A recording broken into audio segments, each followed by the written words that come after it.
Hi guys, welcome to today's tutorial.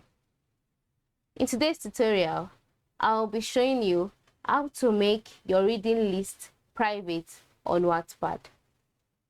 I'm sure you come across reading lists on different book reading applications, and it is not different when it comes to the Wattpad application.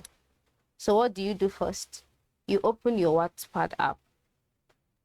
Once it's opened, you would click on the stroke-like icon at the bottom part of the screen. This is the icon in the midst of the search icon and the pencil icon. This icon represents the library. Click on it. Now, by the right side of the screen, you will see reading lists.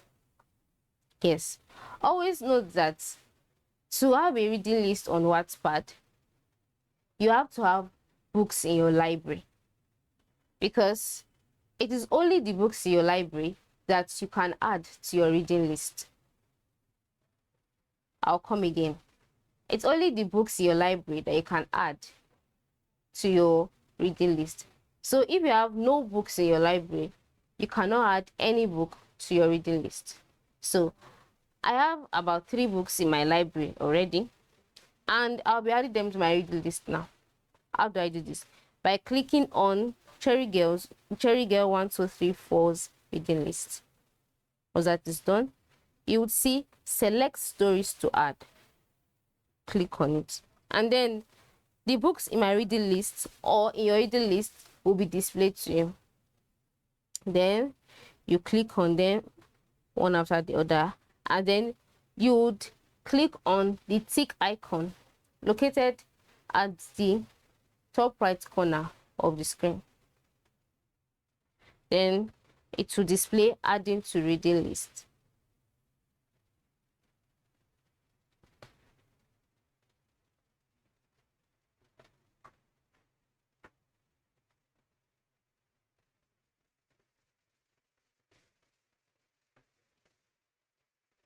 Okay, so once it loads, automatically these books, books in your library will be added to your reading list, and there you have it. You can easily access them as much as you can. I hope this was helpful. Have a nice day.